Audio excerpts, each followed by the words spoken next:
it is, of course, that time to talk, about something very interesting and important when it comes to our polity.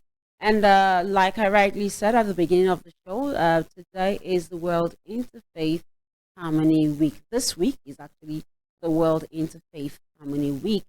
And the theme for the celebration is Uniting for Peace. That's it. Now, the World Interfaith Harmony Week came up to promote the culture of peace and non-violence, and as it was first proposed by King Abdullah II of Jordan at the United Nations in 2010. And of course, from that General Assembly, there was a declaration of the first week of February every year to be set aside to celebrate, that particular week and that particular mission, with the aim of calling on governments, institutions, and civil society to observe it with various programs and initiatives that would promote the aim, of and objectives of that particular week. And interestingly, this particular day seeks to celebrate something very important, and it's coming at a time where we're having, all the ups and downs, happening in our country. And of course, this cannot be removed from the challenges that we've been having on the show this morning. And joining me on the show this morning, I have two amazing guests that would be joining me this morning. I have Boss John Ede, who is, of course, is a president of Ohaha Family Foundation. He's also a social analyst, and of course, I have Boss Barrister Aruna Mohammed Eze, who is legal expert as well as an Islamic faithful, and he is also right here on the show. So, okay, so let's start from the real reason, why this week was even created in the first place. During my introduction, I read that out. It's a week that's calling on government, institutions, civil societies, to observe things that will promote, interfaith harmony. One of the choices the man has is the choice to make a choice as to the religion to follow. And of course, the 99 Constitution, as amended, gives Nigerians the right also to choose whatever religion they decide to go with. However, they have one duty that's been called, that they all have been called to, and that's the duty of unity. No matter your ethnic group, no matter your religious divide, unity is very important. I'd like to start with you, Boss John. For you, how do you think, religion has, do you think religion has helped, or has affected the development of the country so far? Thank you, Peace. Religion is like someone rightly puts it, is man's way of going back to God, man's way of accessing what is beyond us, which is divinity, that is God. So, for all of us we all have some being or something that we pray to, and we need to understand that it's the fulcrum of what we do. We all believe there is a supernatural power, there is a supernatural being behind everything. You just didn't pop up out of nowhere and you just became a man, a woman, or you just became a boy or a girl. So something happened. Now we grew up into learning the basics to pray, to worship, just to connect or have that connection with the being, with our God, and that's where all of us now fall back to, and that is the basis for family lives, is the basis for community existence, is the basis for states, for countries. We all have something that we believe in. Like But I want to also take a cue from the slogan unity, peace, unity, faith, and peace. It's the founding fathers of Nigeria, when they were writing some of the scripts, they decided to go back to that, to the book that were like foundation to that. So yes, religion for me is critical in managing everything and anything. That's my take. What's your take on that, boss, barrister Haruna? Well, my good friend here in the studio perhaps said all, because when you look at it, religion is a product of man's insatiable search for connection with a greater being. I think that's the best way I can put it.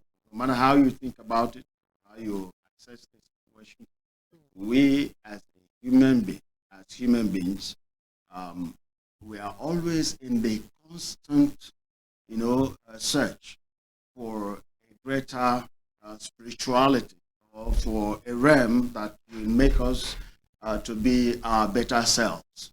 And as a result, we have chosen different ways to express these feelings, these innate realities of ours. Some come up to believe, live their lives as Muslims, others as Christians, others as pagans, what we may call traditional worshippers, and some atheists who say they don't believe in anything. Of course, they believe in what they believe, and that's what it is.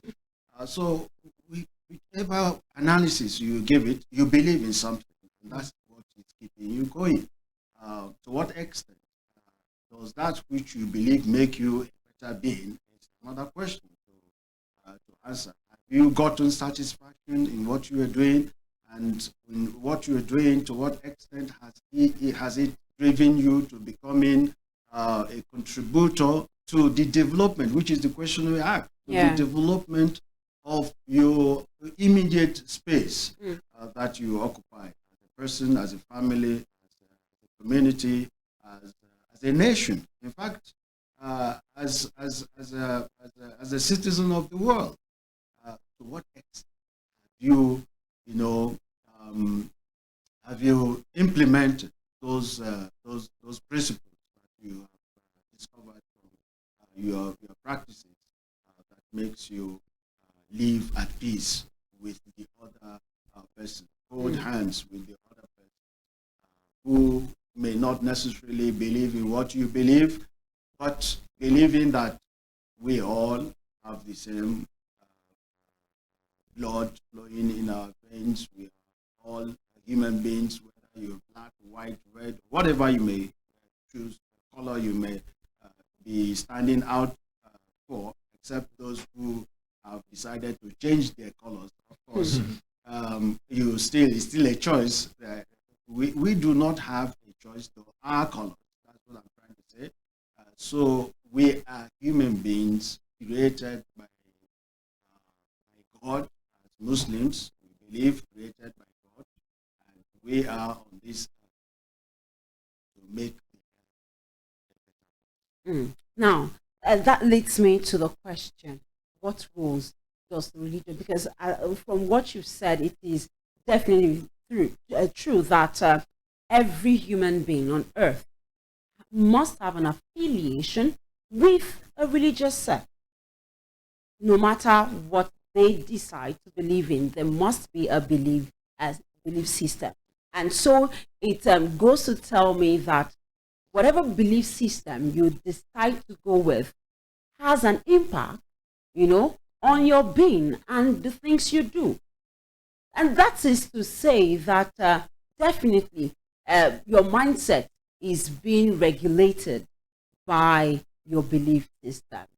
And that leads me to the question: how then has religion or religious leaders helped to shape the mindset of Nigerians, Nigerian citizens, towards growth, towards progress. You see different elections are coming up. You see CSOs will come out, religious leaders will say what they have to say, but that's really had impact on the mindset of Nigerians. I'd like to begin with you, Oscar. Well, thank you. In the realm of the Islamic faith, we believe there is a principle that must be adopted by a Muslim in order to maximize the potentials that are in Islam for the purpose of development of the universe. And this principle is the principle of learning, of bettering your inner self with information as you go.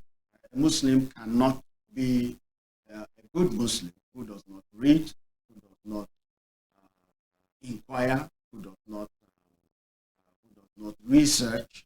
You're not a good Muslim. You cannot, in fact, achieve the level of goodness if you don't engage yourself in this.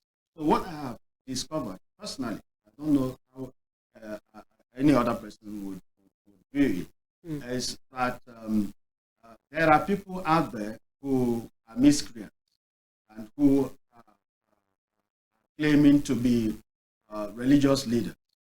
And these persons churn out information that are not true with the concepts of the religion. Now, if you are a person who just listens to whatever is said by any other person without cross-matching it with the principles embedded, mostly written and contained in books, for you to do that, you must have acquired the attitude, the character of what? Reading. So if you are not learned, if you cannot read, to be able to say, okay, what XYZ scholar has said, is it true as is contained in the books of Islam, Quran, Hadith of Rasulullah Sallallahu Alaihi Wasallam, may the peace and blessings of Allah be upon the messenger? Is it true with it?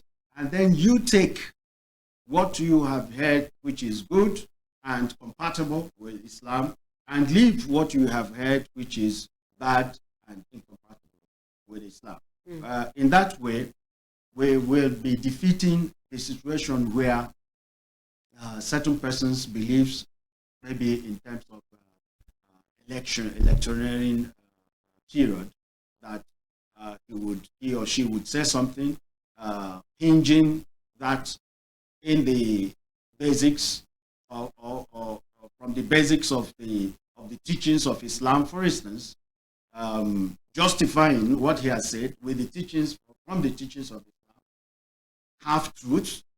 But you who knows that what this man or lady have said is not the entire truth about the realities of Islam, will definitely sense the danger, will not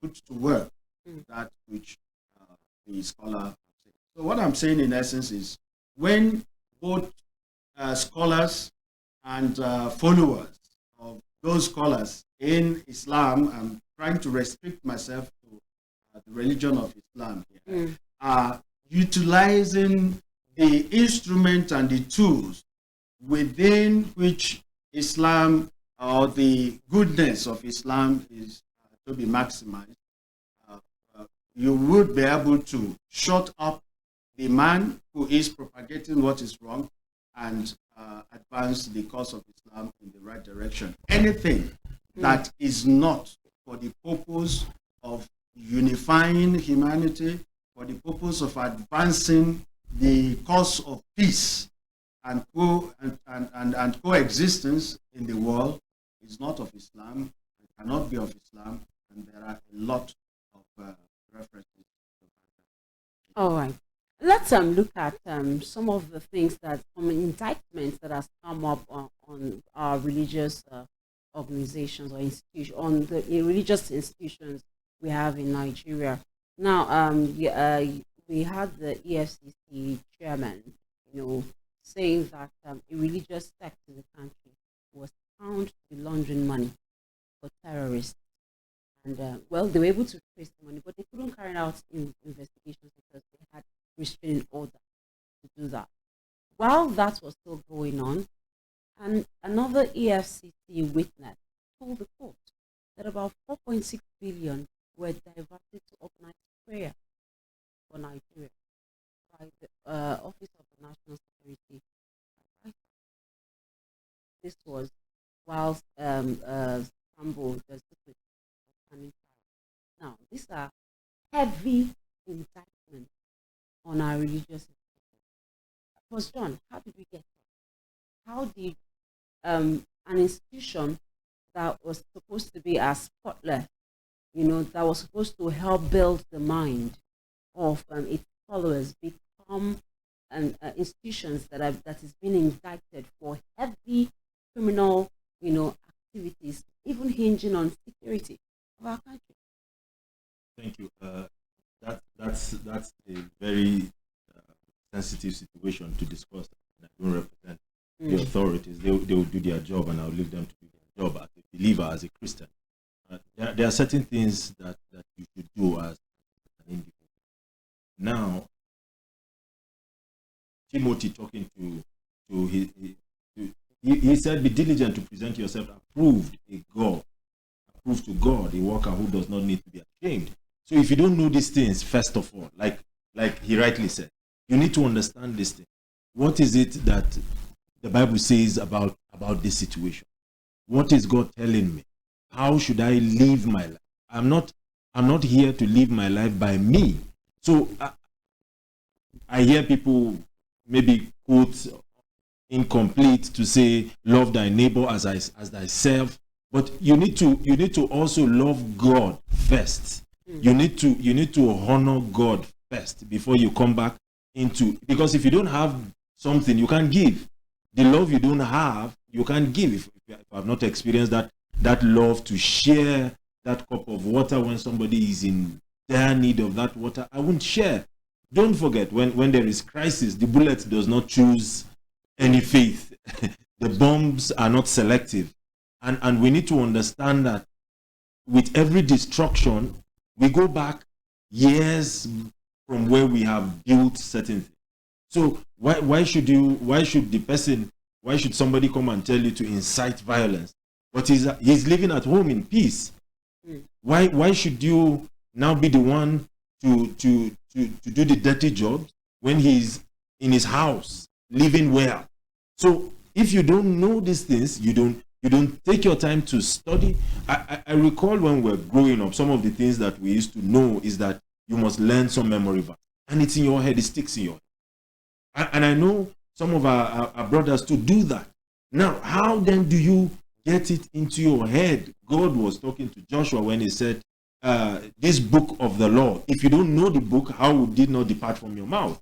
So you learn this book of the law, that God is saying this and this is what you should do. I'll give you a typical instance. I was somewhere and somebody was saying, should we eat a particular kind of animal?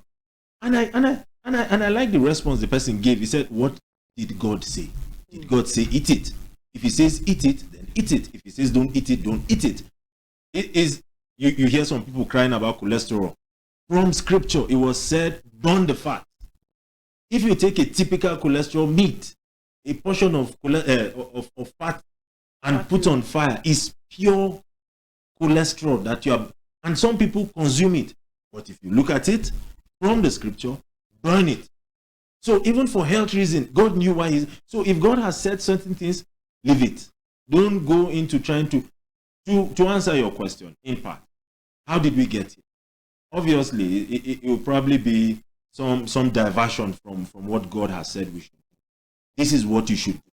But I'm seeing some monies now, and some people approach you and tell you, we need to do this, and you are excited or you're happy to, because greed sometimes comes into play. And if you don't manage it, the love of money, situation that was, he said, the love of money is the root. It's not money. Money is good, but the love of it. So you are saying that you must do this to get this money. That's why we have high level of criminality. Fraud is there.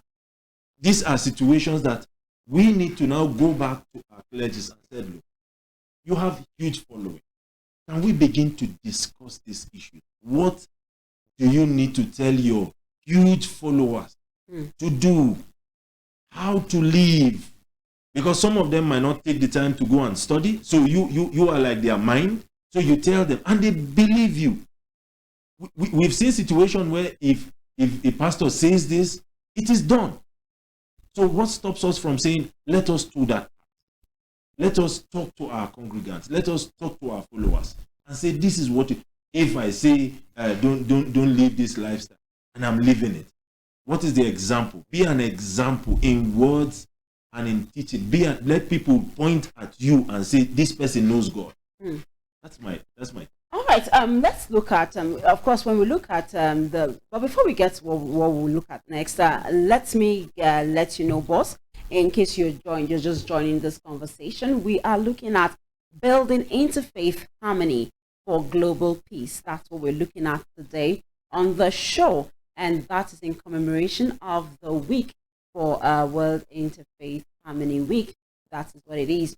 And well, today you can actually call us to have your say on this show, and the numbers to call will still be 0902 922 2944 or 0807 777 3288. You can also reach us via our WhatsApp portal number, which is 0901 625 2525. Let's join in the conversation. And still with me in the studio, I still have Boss John Ede and Boss Barrister Aruna Eze. They are my guests in the studio this morning.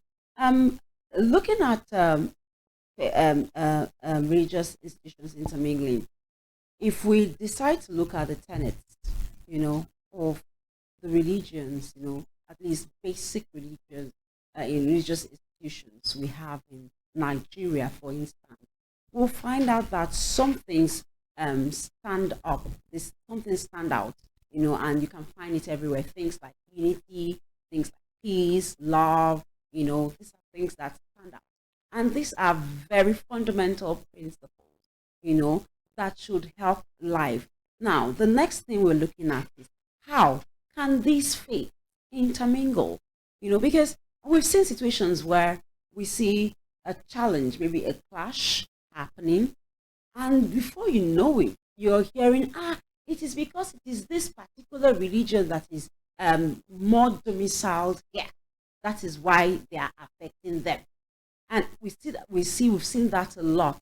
We've had most of the communal clashes we've had, or ethnic clashes we've had, or even normal clashes we've had, have been somehow streamlined to religion. And the question is, why religion? If these religions have fundamentals that have foundations that are similar, why do we now get to put that disparity in between them? I'll start with you, Boss John. Why is that disparity to start with, and then how can they come together and work it out? Thank you. One, ignorance, because some people have refused to learn what their own faith, what is in the book, what is how to do.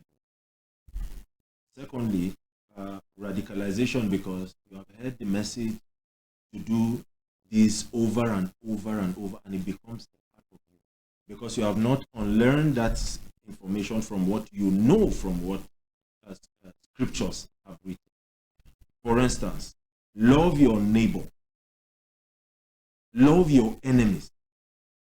So you know that this person is your enemy. There is something I used to recall. My mom did something. Someone came to the house really late in the night, knocked on the door, and blessed memory. And she said, "Who are you?" I said, they told him that if he comes here, he will get somewhere to stay and eat. This was in the night. My mom opened the door. So I asked her later, I think in the morning, she gave him food, gave him somewhere, just, you can sleep here. By morning, you're on your way. Yes. So I asked her, I said, why would you do that? She said, you can't harm me with what I have done for you. If I do good to you, you can't harm me. You can't.